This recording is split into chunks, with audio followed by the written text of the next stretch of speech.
Okay, so like I mentioned in the first lesson of this unit, we touched on conditional statements some, but now today we're going to get down to the nitty-gritty. So we're going to really get into it, talk about not only conditional statements, but different types of conditional statements. We're going to flip them, we're going to negate them, we're going to do all kinds of stuff to them. So let's just kind of jump into it and see what happens. So if we remember back to the last lesson, we said a conditional statement is a statement that's in the form of if-then. If it's cloudy, then it's raining. If it's raining, then it's cloudy, etc. Like, that means the statement has a truth value. So we can say, hey, yeah, this statement's true. Or we can say it's false. I mean, if someone came up to you and said, if the traffic light is red, then you go. You will look at them, really? No, red means stop. That's false. You don't go. So let's look at this statement they give us. Well, let me back up. So you can say it's either true or false. It's only false when the hypothesis is true and the conclusion is false. Then you have a false statement. So let's look at the conditional. If I get paid, then I will take you to the movie. If I get paid, it's true. I'm teaching, I'm going to get paid. Unless they fire me, I'll get paid. Then I will take you to the movie. Well, this part, then I will take you to the movie, I could tell you that, but what happens if I stand you up? So I could tell you I'll take you to the movie, but then I could turn around and stand you up.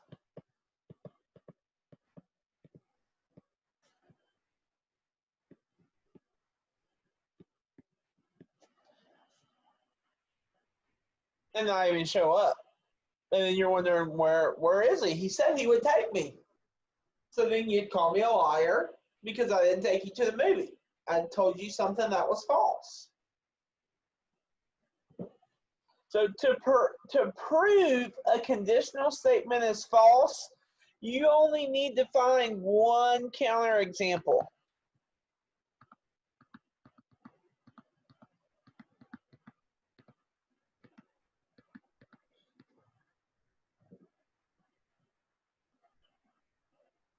As soon as you can find one counterexample, you can prove that statement is false. So let's look at this first one. It says, if an angle is obtuse, then it has a measure of 100 degrees. Let's remember what obtuse means for a second. Obtuse is anything between what?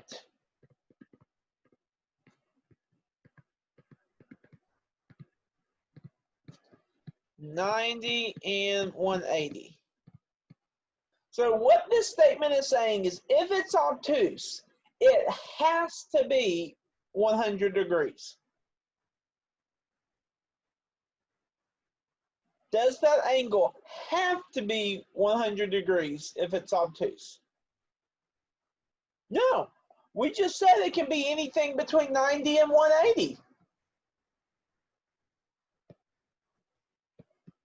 So I'm just going to make a note here. Does it have to be?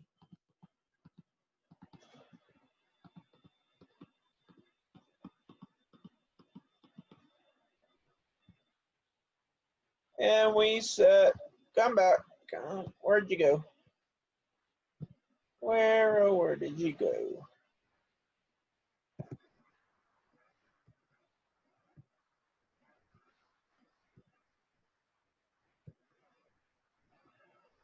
Does it have to be 100? No. So this, we can conclude that this statement is false. Now what's the counterexample? Anything between 90 and 180. You could tell me 126 degrees is obtuse. And that counts as your counterexample.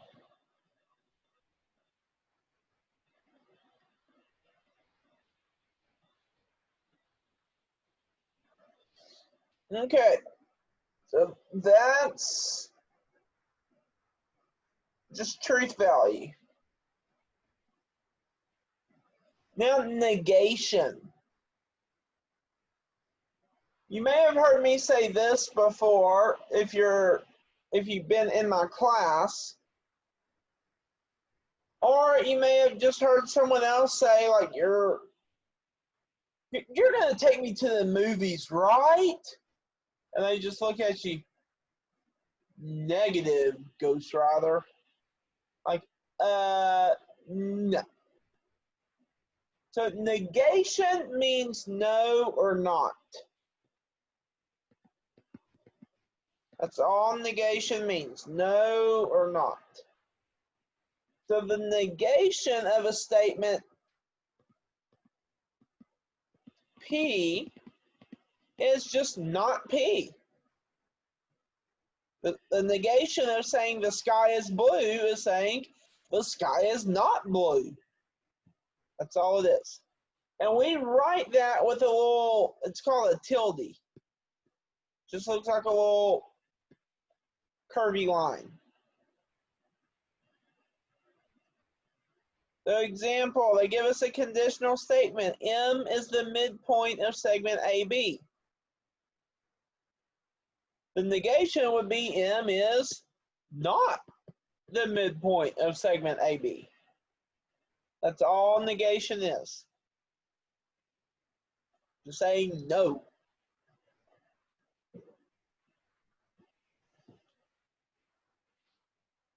Okay, so let's look at different statements related to a conditional. So if we think back to the last lesson, we should remember that P is our hypothesis. Just remember P, hypothesis. Q is our conclusion.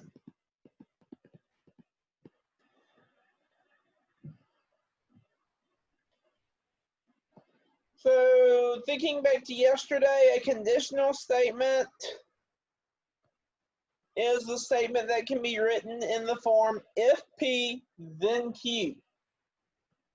Or in symbols, we could say P, then Q. Remember, this arrow right here, you read that as saying then. If P, then Q.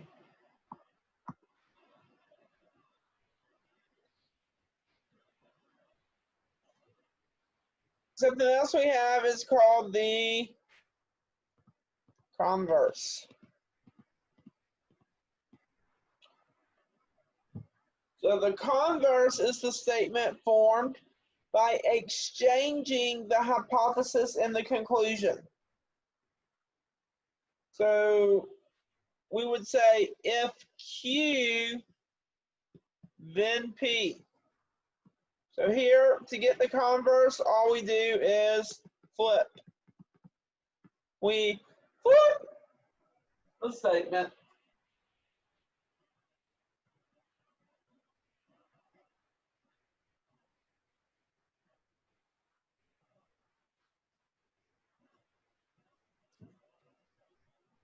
Okay, the inverse,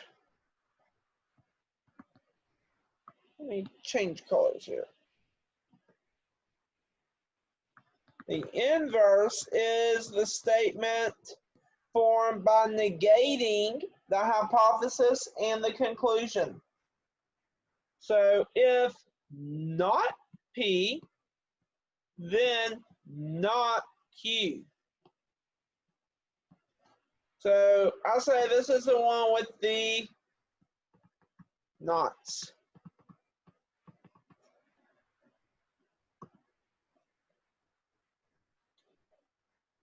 And then the contrapositive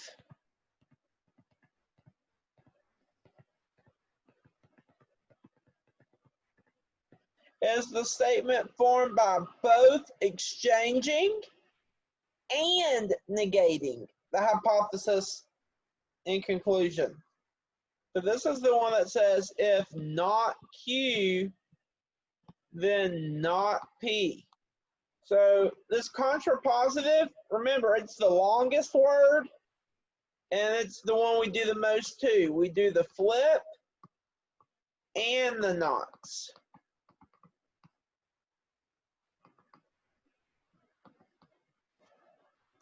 So we flip the sentence and we put nots in there. The inverse is just nots. The converse is flip. So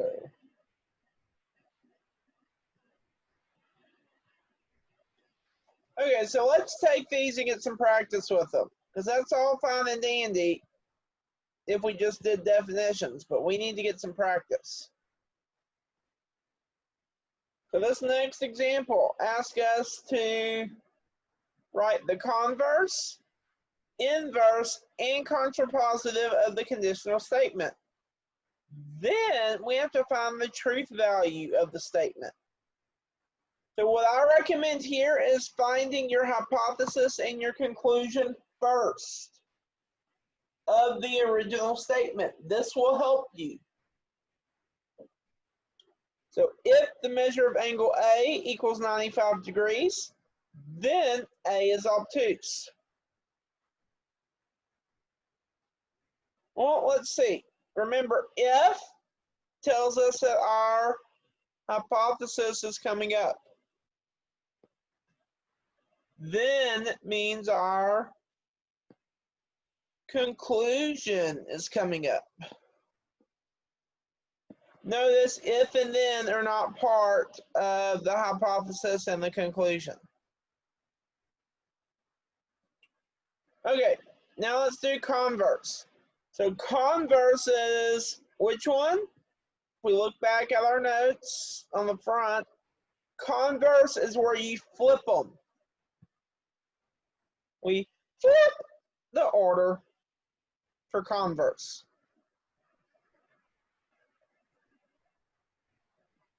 So this would be Q, then P.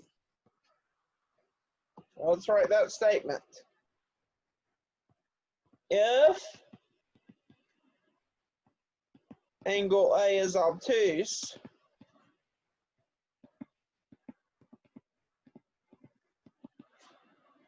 then the measure of angle A equals 95 degrees.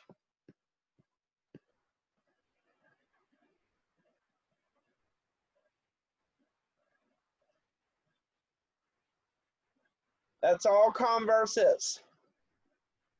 We just flip the order. Inverse is the one with our nots. So same order, but we're just saying not. We're saying no to everything.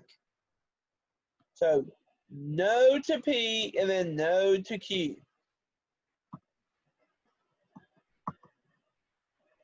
So if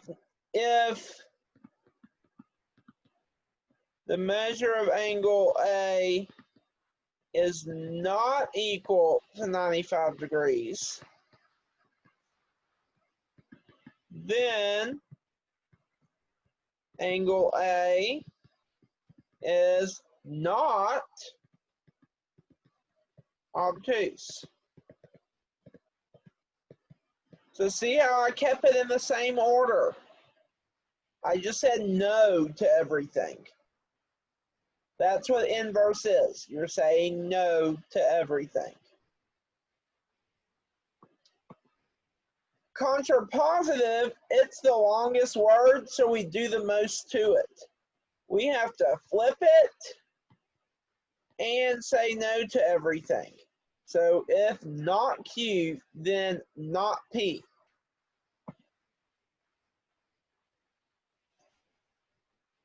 So if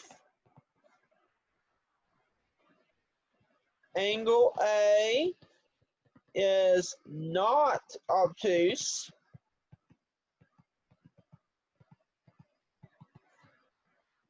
then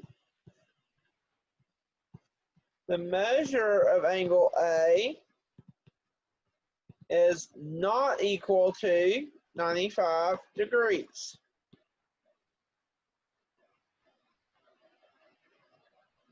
We flipped it and we put the knots in there.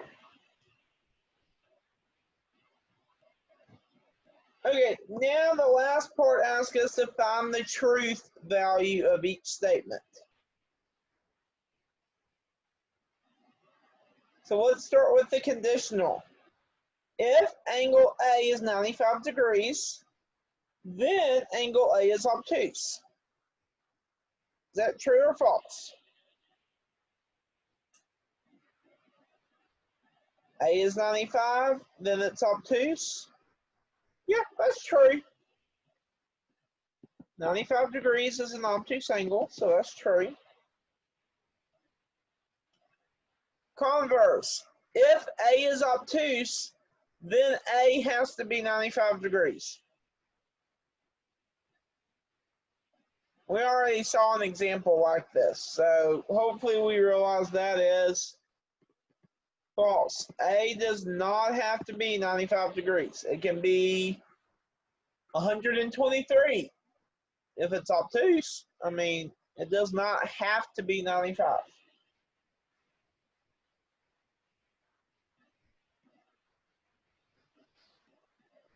The inverse says that if A is not 95, then it's not obtuse.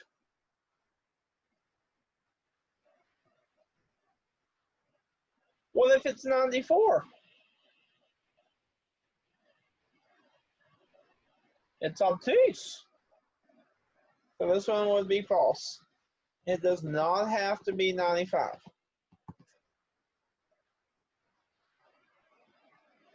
And then last one, if angle A is not obtuse, then it's not equal to 95 degrees.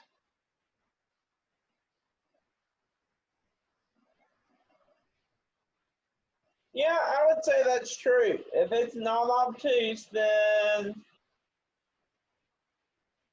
you're right. It can't be 95 degrees. So that's pretty true.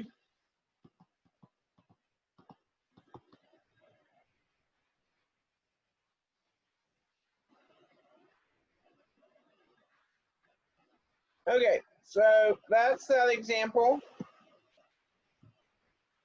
Now the last part. So they give us the conditional statement, if you have a laptop, then you have a computer. And they tell us it's represented by P, then Q. So that means you have a laptop is P, you have a computer is Q.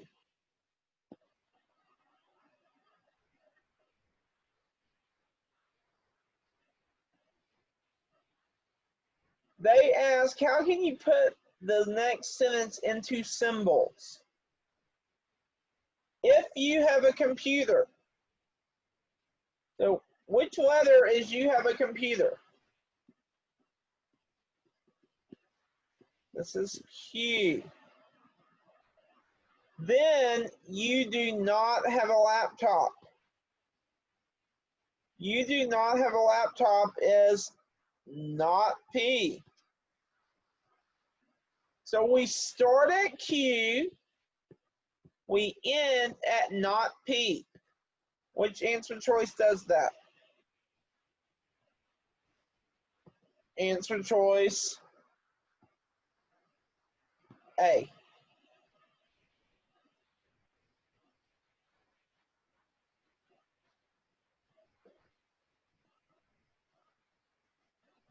So that's the notes for conditional statements.